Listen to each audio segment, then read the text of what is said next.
వసంతవల్లరి వీణులతో వీక్షించండి. వసంతవల్లరికి స్వాగతం. ఈనాటి వసంతవల్లరిలో ప్రఖ్యాత కథా రచయిత శ్రీ శ్రీరాజ్ గారి రచన సృష్టి కిరణాలు వింటారు.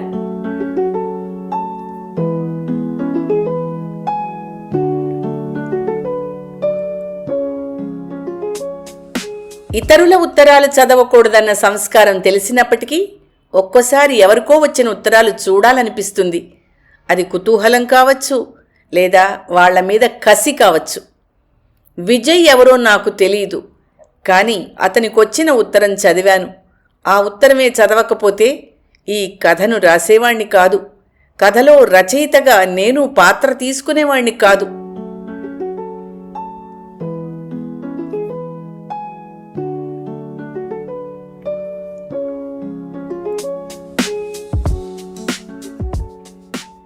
నేను కాకినాడకి బదిలీ అయిన కొత్త రోజులవి. ఓ రూమ్ అద్దెకి తీసుకున్నాను. ఒంటరివాణ్ణి. పగలంతా ఆఫీసులో గడిచిపోయేది. చీకటి పడ్డాక గానీ రూమ్కి చేరేవాణ్ణి కాదు. ఆ రూమ్కి వచ్చి పట్టుమని 10 రోజులు కాలేదు. ఈ 10 రోజుల్లో విజయ్ పేర 3 ఉత్తరాలొచ్చాయి. నేను రాకముందు ఆ రూమ్లో విజయ్ అనే కాలేజీ కుర్రాడు అద్దెకుండేవాడట. ఇంటిగలవాళ్లు చెప్పగా తెలిసింది. మొదటి 2 ఉత్తరాలు ఇంటిగల వాళ్ళకి ఇచ్చాను. వాటిని విజయ్కి అందజేయడమో పోస్ట్ మ్యాన్కి తిరిగివ్వడమో ఏదో ఒకటి చెయ్యమని. రాత్రి 10 గంటలు దాటింది. తాళం తీసి గదిలో లైటేశాను. పోస్ట్ మ్యాన్ లోపలికి విసిరిన కవరు నేల మీద పడి ఉంది. ఆ కవర్ మీద అడ్రస్ చూడగానే నా కోపం వచ్చింది. విజయ్ విజయ్ విజయ్! నా ప్రాణాలు తోడేస్తున్నాడు. కవర్ టేబుల్ మీదకి నిర్లక్ష్యంగా విసిరి నా పనులు చూసుకోవడం మొదలుపెట్టాను. చల్లగా గాలి వీస్తోంది. ఆ గాలి తాకిడికి ఎదురుగా కనిపిస్తున్న పార్కులో అశోక వృక్షాలు లయబద్ధమైన సంగీతం వినిపిస్తున్నాయి. వెన్నెల వెలుగుకి పెరట్లో చీకటి వెలుగులు తమాషాగా పరుచుకున్నాయి. ప్రశాంతమైన వాతావరణం. అలాంటి వాతావరణంలో ఎంతసేపైనా ఉండిపోవాలనిపిస్తుంది నాకు. సిగరెట్టు కాలుస్తున్న నాకు విజయ్కొచ్చిన ఉత్తరం గుర్తొచ్చింది. ఎందుకో నాకు ఆ ఉత్తరం తీసి చదవాలనే కుతూహలం కలిగింది. ఆ విజయ్ ఎవరో, అతని కథా కమామీషు ఏమిటో తెలుసుకోవాలనే కసి ఏర్పడింది. అడ్డొచ్చిన సంస్కారాన్ని దూరంగా నెట్టి విజయ్ ఉత్తరం చించి చేతుల్లోకి తీసుకున్నాను. ప్రియమైన బావకి, ఇది నా చివరి ఉత్తరం. నిన్ను జవాబు ఇమ్మని అడగడం లేదు. చచ్చే ముందు మనస్సులో పదిలంగా దాచుకున్న మధురమైన సంఘటనలు మరిచిపోలేక, అవి నాతోనే అంతరించడం ఇష్టం లేక, నీ ముందుంచి శాశ్వతంగా ఈ జీవితం నుంచి తప్పుకోవాలనే ఈ ప్రయత్నం. ఆ రోజు ఇప్పటికీ నా కళ్ళల్లో నిలిచిపోయింది. నా స్నేహితురాలు లక్ష్మి పెళ్లిలో తొలిసారి మనం ఒకరినొకరు చూసుకున్నాం.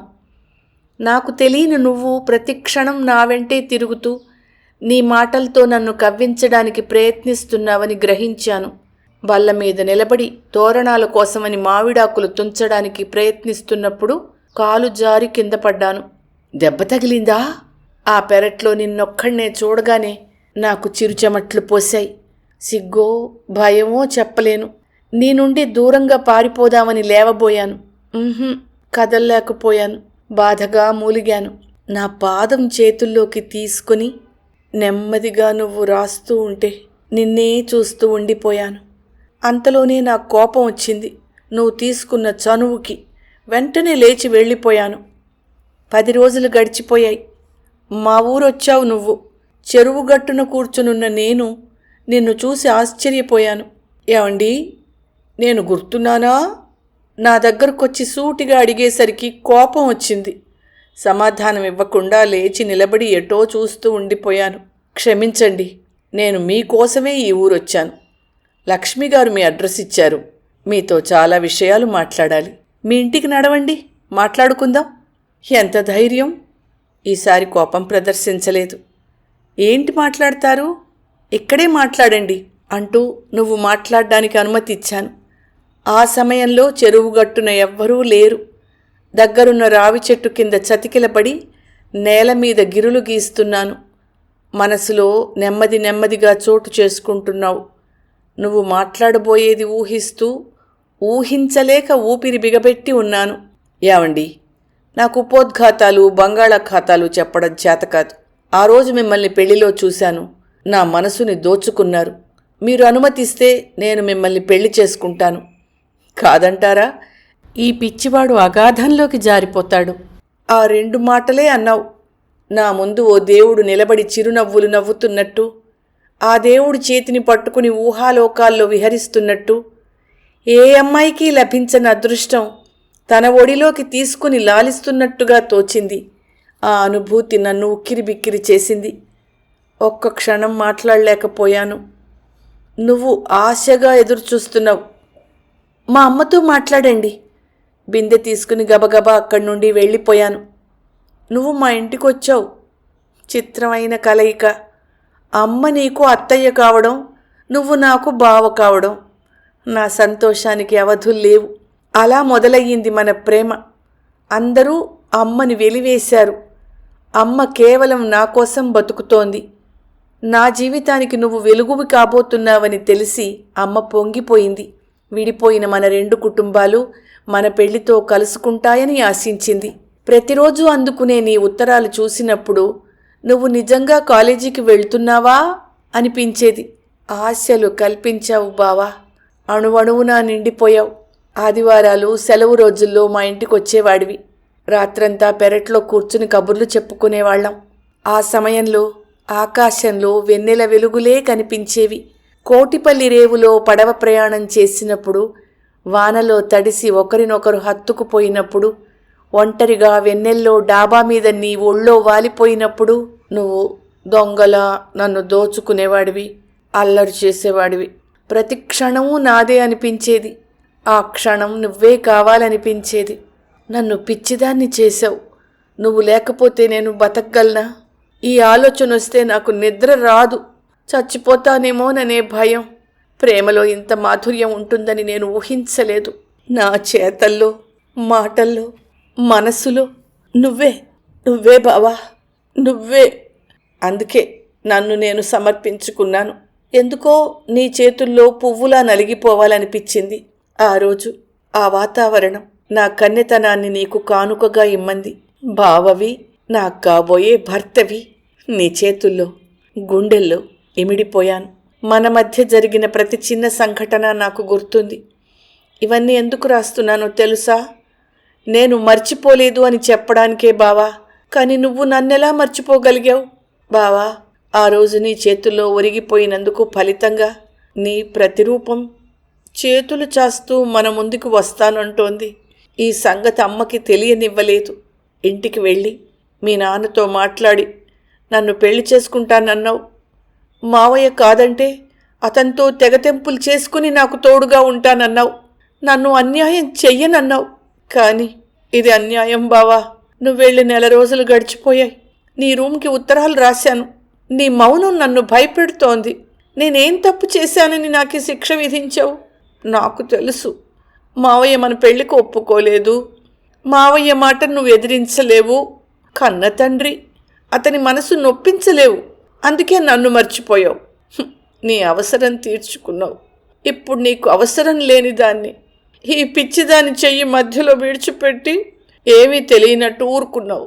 బావా, ఒక చిన్న కోరిక. నిన్ను త్యాగం చెయ్యమని కోరను. నేను చనిపోయే ముందు ఒక్కసారి నాకు కనిపించు బావా. నాతో మాట్లాడొద్దు. నువ్వు కనిపిస్తే చాలు. గురువారం నువ్వు తప్పకుండా మా ఇంటికి రావాలి. ఆలస్యం చేస్తే కనిపించను. కడుపులో నువ్వే కదులుతున్నావు. నీ ప్రతిరూపాన్ని అప్పగించకుండానే వెళ్ళిపోతున్నందుకు క్షమిస్తావు కదూ? చివరి క్షణాలలో నీ రాక కోసం నిరీక్షిస్తున్న జ్యోతి. ఉత్తరం చదివి షాక్ తిన్నాను. ఒక ప్రేమ కథ ప్రమాదంలో పడింది. గుడ్డిగా ప్రేమలో పడి అర్ధాంతరంగా జీవితం అంతం చేసుకోబోతున్న ఆ అమ్మాయి మీద జాలి ఏర్పడింది. రేపే గురువారం. విజయ్ కోసం ఆమె ఎదురు చూస్తుంది. అతడు కనిపించడు. ఆమె ఆత్మహత్య చేసుకుంటుంది. కడుపులో పెరుగుతున్న బిడ్డ హత్య చేయబడుతుంది. 2 ప్రాణాలు అన్యాయంగా ప్రేమ పేరుతో బలైపోతున్నాయి. విజయ్ మీద అసహ్యం కలిగింది. కళ్ళబొల్లి కబుర్లతో అమ్మాయిల్ని మోసగించడం, వాళ్ల జీవితాలు నాశనం చేయడం విజయ్ లాంటి వాళ్లకి సరదా. అవసరం తీరిపోగానే ఆడదాన్ని ఎంగిలాకు మాదిరి విసిరేస్తారు. వాళ్ళు సాధించే వరకు బుద్ధిమంతుల్లా ప్రవర్తిస్తారు. అందనంతవరకు ఆడదాని చుట్టూ తిరుగుతారు. అందిన తర్వాత అసలు ఏమీ జరగనట్టే దూరంగా జరిగిపోతారు. ఆ క్షణంలో విజయ్ కనిపిస్తే అతని 2 చెంపలు వాయించి బుద్ధి చెప్పాలనిపించింది. ఎందుకో తెలీదు గాని సృష్టి ఏర్పడినప్పటి నుండి మగవాడి వల్ల తను మోసగింపబడుతుందని తెలిసినప్పటికీ ఆడది తెలుసుకుని మోసపోతుంది. అలా మోసపోవడంలో వాళ్లకు కలిగే ఆనందమేమిటో ఊహించలేను. విజయ్ మాటలు నమ్మి ప్రేమ పిచ్చి అంటూ జ్యోతి మోసపోయింది. ఇది తెలుసుకున్న నేను ఏం చెయ్యాలి? 2 ప్రాణాలు బలైపోతున్నాయని తెలిసి నేనెలా ఊరుకోగలను? పిచ్చి పిచ్చి ఆలోచనలతో నా తల వేడెక్కిపోయింది.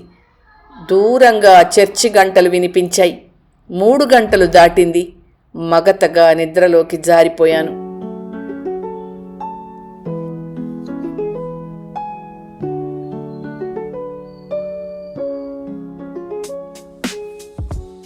నేనొక నిర్ణయానికొచ్చాను.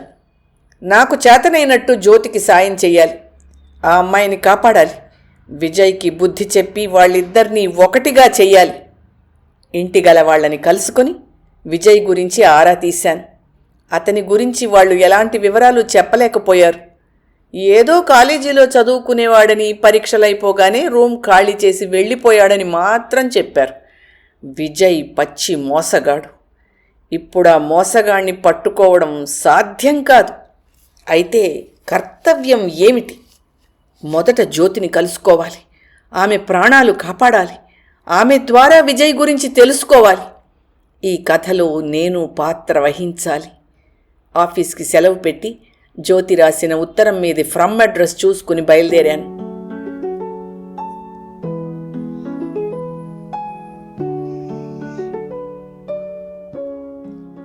నిండుగా ప్రవహిస్తున్న గోదావరి, పచ్చగా కనిపిస్తున్న పైరులు. జ్యోతి జీవితంలో గోదావరి నిండుదనం, కోనసీమ పచ్చదనం కలకాలం ఉండాలని పదే పదే కోరుకున్నాను. కోటిపల్లి రేవు దాటేసరికి 11 గంటలైంది. అక్కడి నుండి మైలు దూరం నడవాలి ఆ ఊరు చేరడానికి. సన్నని కాలిబాట, పచ్చని పైరులు గాలికి విలాసంగా కదులుతున్నాయి. అక్కడక్కడ కనిపించే కొలనులు తామర పువ్వులతో నిండి ఉన్నాయి. ఎన్నో అస్తవ్యస్తమైన ఆలోచనలు నాలో నిండి ఉన్నాయి. ఆ అమ్మాయిని చూసిన తర్వాత నా మనస్సు ద్రవించిపోయింది. ఆమె నిజంగా జ్యోతే. ఆ జ్యోతి ఆరిపోవడం ఎవ్వరూ ఇష్టపడరు. ఆమెకు అన్యాయం చేసిన విజయ్ మనిషి కాదు. విజయ్ కోసం ఎదురు చూసినందువల్ల కాబోలు జ్యోతి కళ్ళు నీరసించిపోయాయి, ముంగురులు చెదిరిపోయాయి. క్షీణించిపోతున్న ఆశతో క్షణక్షణం బాధను గుర్తు చేసుకున్నందువల్ల కాబోలు ఆమె అలసిపోయినట్టు కనబడుతోంది. విజయ్ స్నేహితుడిగా నన్ను నేను పరిచయం చేసుకున్నాను. ఆమె చాలా ప్రశ్నలు వేయాలనుకుంది, కానీ ఎందుకో వేయలేదు. జ్యోతి వాళ్ళ అమ్మగారు చుట్టాలింటికి వెళ్ళారట. సాయంత్రానికి గాని ఆమె రారు అని చెప్పింది. వద్దంటున్నా జ్యోతి నాకు భోజనం సిద్ధం చేసింది. భోంచేసిన తర్వాత ఇద్దరం తీరిగ్గా కూర్చున్నాం. కల్పన చేసి ఆమెలో ఆశలు మళ్ళీ చిగురింపచేయాలి. బావెందుకు రాలేదండి? బావకి నా మీద కోపం వచ్చిందా? జ్యోతి కంటి ముత్యాలు నేల మీద జారిపడ్డాయి. విజయ్కి టైఫాయిడ్ జ్వరం, మంచం మీద నుండి కదల్లేని పరిస్థితి. మీ ఉత్తరాలకి జవాబివ్వలేక, తను మీ దగ్గరికి రాలేక నన్ను పంపించాడు. నిన్న మీ ఉత్తరం చూసి అతను హడలిపోయాడు. ఏ అఘాయిత్యం చేస్తారోనని మీ ఊరెళ్ళమని నన్ను తొందర చేశాడు. అందుకే వచ్చాను. మీతో నాకు పరిచయం లేకపోయినా. అందమైన అబద్ధం. ఆ అబద్ధం ఆమె జీవితాన్ని నిలబెడుతుంది. నాకా నమ్మకం ఉంది. అయ్యో, నేను పొరపడ్డానండి. నన్ను క్షమించమని బావకి చెప్పరు? 4 రోజులు దాటినా బావ దగ్గర నుండి ఎలాంటి జవాబు లేకపోయేసరికి నేను భయపడ్డాను. బతకడం కన్నా చావడమే నయమనిపించింది. అంతే. ఇప్పుడు బావ ఎక్కడున్నాడండి? ఆమెలో భయం తీరినట్టుంది. నిన్న వాళ్ళ నాన్నగారు వచ్చి ఇంటికి తీసుకెళ్లారు. బహుశా విజయ్కి నయమయ్యే వరకు అక్కడే ఉంటాడు. మిమ్మల్ని వాళ్ళింటికి ఉత్తరాలు రాయమని చెప్పాడు. నా మాటలకి జ్యోతి పేలవంగా నవ్వింది. ఎందుకు నవ్విందో నాకు అర్థం కాలేదు. నేనేమన్నా తప్పుగా మాట్లాడానేమో. మీరు పొరపడి ఉంటారు. ఇంటికి ఉత్తరాలు రాస్తే మావయ్య మమ్మల్ని బతకనివ్వరు. మా కుటుంబం మీద మావయ్యకి బోలెడంత కక్ష ఉంది. అతనికి మా మీదున్న కక్షని పోగొట్టి ఈ పెళ్లికి ఒప్పిస్తానన్నాడు బావ. మావయ్యను ఒప్పించకముందే ఈ వ్యవహారం తెలిస్తే అమ్మో ఆయన సహించడు. ఆ తర్వాత ఆ రెండు కుటుంబాల మధ్య సంబంధ బాంధవ్యాలని మనస్పర్ధల్ని జ్యోతి వివరంగా చెప్పింది. జ్యోతి తల్లి లలితమ్మగారు వర్ణాంతర వివాహం చేసుకున్నారు. పార్వతీశం గారు ఆచారం కట్టుబాట్లు అని పట్టుకు వేళ్లాడే ఛాందసుడు. అంతకు మించిన పట్టుదల ఉన్న మనిషి.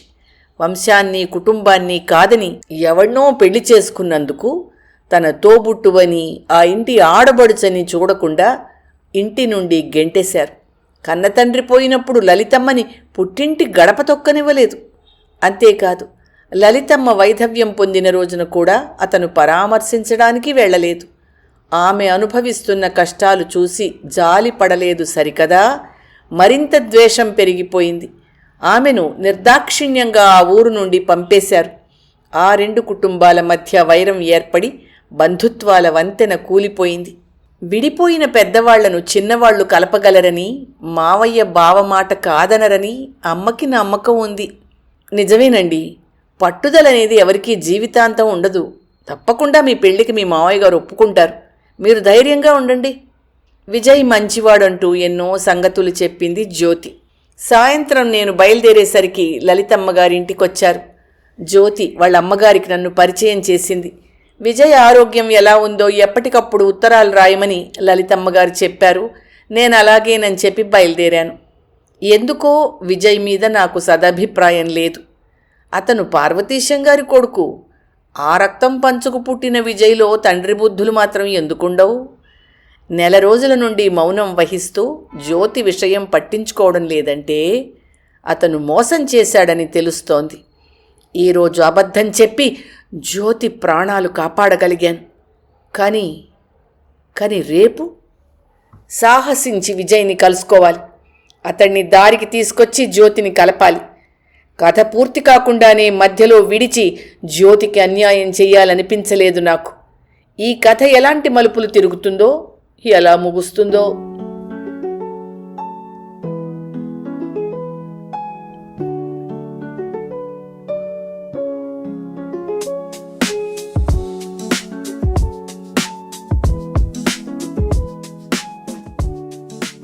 వారం రోజులు గడిచిపోయాయి. సెలవులు కలిసి రావడం చేత విజయ్ని కలుసుకోవాలని వాళ్ల ఊరు బయలుదేరాను. ఆ రోజు జ్యోతి చెప్పిన విషయాలను బట్టి పార్వతీశం గారి చిరునామా తెలుసుకోగలిగాను. ఆ ఊళ్ళో ఆయందే పెద్ద ఇల్లు, విశాలమైన లోగిలి, నౌకర్లు చాకర్లు దండిగా ఉన్నప్పటికీ వెలితిగా ఉన్న ఆ వాతావరణంలో ఎవరి పనులు వారు చేసుకుపోతున్నారు.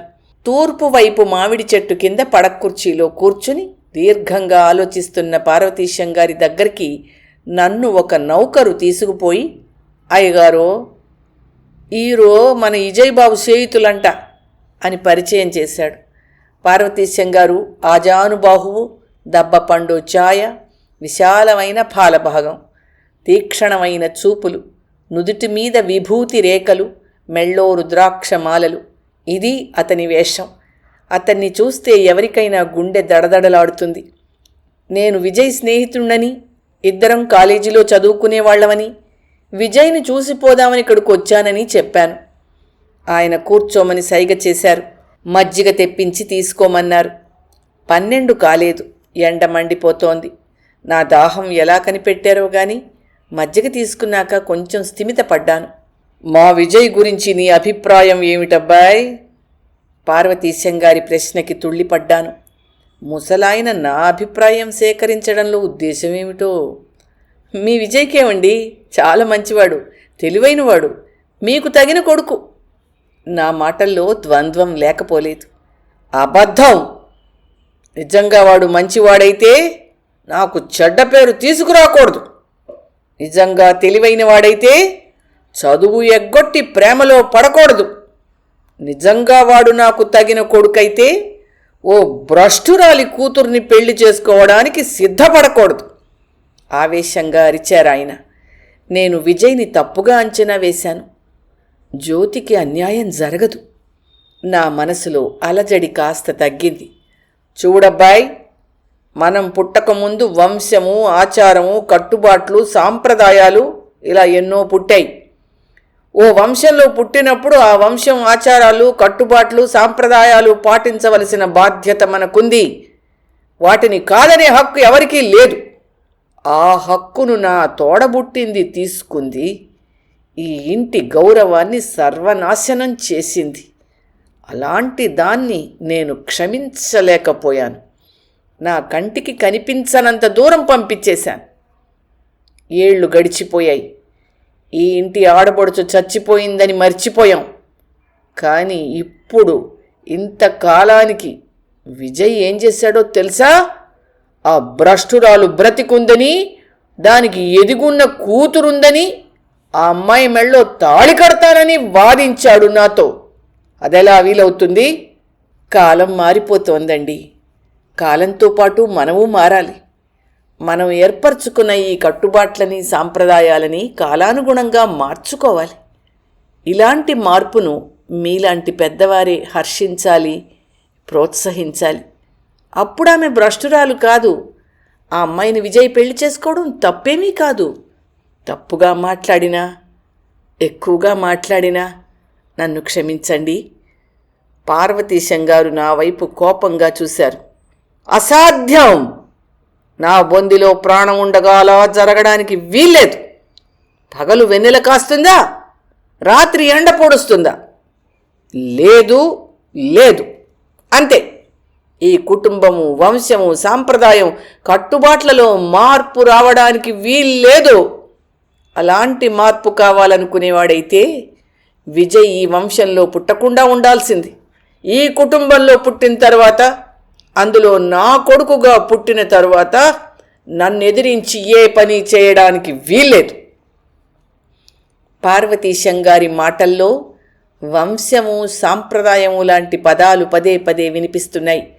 అతనికి, విజయ్కి ఘర్షణ జరిగే ఉంటుంది. పార్వతీశం గారితో మాట్లాడి ప్రయోజనం లేదు. ఆయన ఒప్పించే కంటే ఎదిరించడం నయం. విజయ్కి ఇదే సలహా ఇవ్వాలి. జ్యోతికి అన్యాయం చేయకూడదనే ఆలోచన విజయ్కి ఉండాలి కానీ పార్వతీశం గారు ఏమీ చేయలేరు. జ్యోతి ఎవరో నాకు తెలియనట్టే ప్రవర్తించాను. పార్వతీశం గారు కొన్ని తరాల నాటి ఆ కుటుంబ చరిత్ర పుటల్ని వెనక్కి తిప్పారు. నాకు ఊపిరాడనంతగా ఆ వంశం గొప్పలు చెప్పుకుపోయారు. ఆయనకి నేను శ్రోతగా మిగిలిపోయాను. అపరాహ్నం వేళ దాటింది. పార్వతీశం గారి బలవంతం మీద భోంచెయ్యక తప్పలేదు. భోజనం ముగిసిన తర్వాత విజయ్ కనిపించడం లేదేమని అడిగాను. అతనిని కలుసుకుని జ్యోతి పరిస్థితి ఏమిటో తెలియచేస్తే నేనొచ్చిన పని పూర్తయినట్టే. నేనొచ్చి 3 గంటలు దాటింది. నేను పార్వతీశం గారు మాట్లాడుకున్న 3 గంటల్లో ఎవ్వరూ మా దగ్గరికి రాలేదు. అందుకే ధైర్యంగా విజయ్ కనిపించలేదేమి అని అడిగాను. కొన్ని క్షణాలు వృధాగా గడిచిపోయాయి. ఆ త్రాష్ట్రుడు మరి కనిపించడో? ఈ కుటుంబాన్ని కాదని కన్న తండ్రిని ఎదిరించి వాడు ఏం సాధించగలడు? ఇల్లు విడిచి వెళ్ళిపోయాడా? కాదు, ఈ లోకాన్నే విడిచిపోయాడు. ఆయన చెలించకుండా చాలా సామాన్యంగా చెప్పారు. నా తల గిర్రున తిరిగింది. అవును, వాడు బతికి నన్ను బాధ పెట్టకుండా చచ్చి నాకు మనశ్శాంతి కలుగజేశాడు. అబ్బాయ్, వాడు పోయినందుకు నేను బాధపడుతున్నాను అనుకుంటున్నావా? లేదు, లేదు. ఈ కుటుంబ గౌరవం పోలేదని సంతోషిస్తున్నాను. నాకున్న 9గురిలో ఒకడు పోయాడు, అంతే. ఆయన మాటలకు ఆశ్చర్యము, అసహ్యము కలిగాయి. నాకు తెలుసు, కన్నతండ్రితో ఓడిపోయి ప్రేమను సాధించలేక ఏ అఘాయిత్యమో చేసుకొని ఉండుండాలి విజయ్. కానీ విజయ్ లేడని తెలిస్తే జ్యోతి ఏమవుతుంది? అప్పుడు జ్యోతికి అబద్ధం చెప్పి ఆ ప్రేమ కథను ఒక మలుపుకి తీశాను.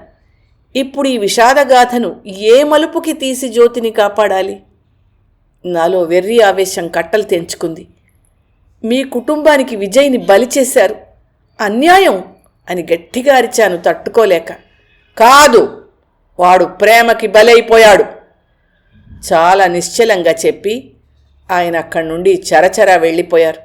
నాతో పాటు వస్తున్న పార్వతీశం గారి నౌకర్ని దారిలో అడిగా, విజయ్ ఎలా చనిపోయాడు అని. వాడు కళ్ళ నీళ్లు పెట్టుకుని చెప్పడం మొదలెట్టాడు. తమరితో అబద్ధం చెప్పకూడదండి. విజయ్ బాబు తను ఏదో చేసేసుకుని చచ్చిపోలేదండి. పెద్దయ్య గారి చేత సంపబడ్డాడు. ఆ తండ్రి కొడుకుల మధ్య ప్రతిరోజు గొడవలే.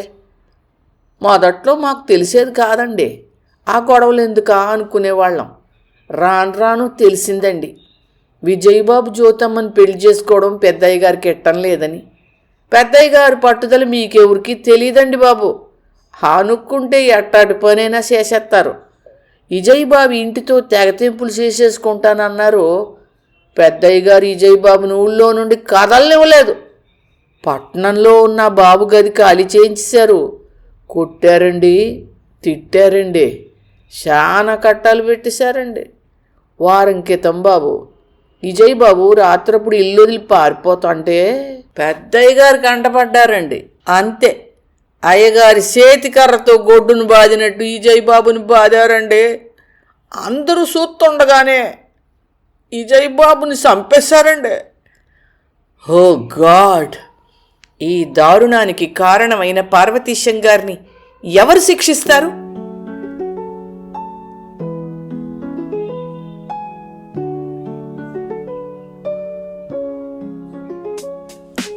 విజయ్ టైఫాయిడ్ వల్ల చనిపోయాడు.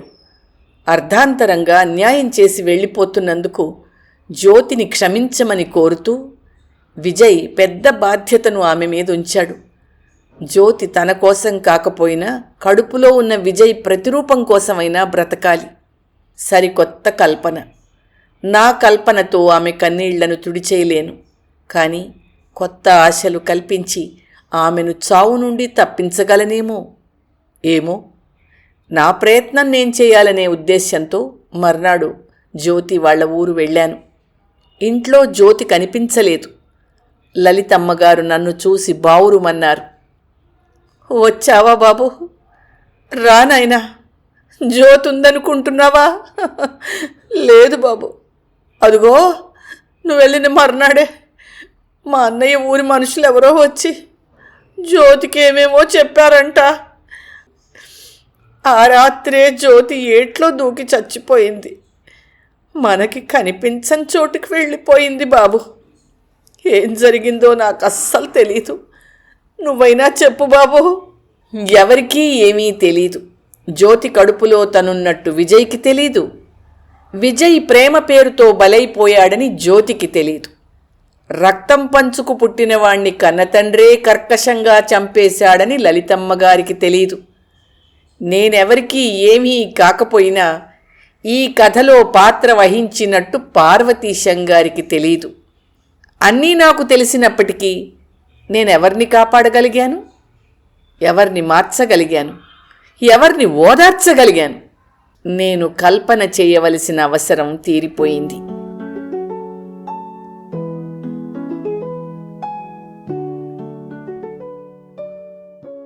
వసంతవల్లరిలో సుప్రసిద్ధ కథా రచయిత శ్రీ శ్రీరాజ్ గారి రచన సృష్టి కిరణాలు విన్నారు. ఈ కథ 1978 యువ దీపావళి ప్రత్యేక సంచికలో ప్రచురితమైంది. ఇవాల్టి కార్యక్రమం మీకు నచ్చిందని ఆశిస్తున్నాను. అందుకే లైక్ చేసి మీ మిత్రులకు బంధువులకు లింక్ను షేర్ చేసి మీ అమూల్యమైన అభిప్రాయాన్ని నాకు కామెంట్ బాక్స్లో తెలియచేయమని, వసంతవల్లరికి సబ్స్క్రైబ్ చేయమని విన్నవించుకుంటూ మీ వసంతలక్ష్మి అయ్యగారికి సెలవు. మరి థ్యాంక్ యూ. వసంతవల్లరి మిత్రులు, శ్రేయోభిలాషులు, వీక్షకులు, శ్రోతలు అందరికీ ఒక విజ్ఞప్తి. గతంలో లాగానే ఎప్పటికప్పుడు నా కథలను విని స్పందన తెలియచేయమని కోరుతూ, నేను చదివిన కథ మీకు బాగా నచ్చినట్టయితే తప్పకుండా హైప్ ఆప్షన్ నొక్కి నన్ను ప్రోత్సహిస్తారు కదూ.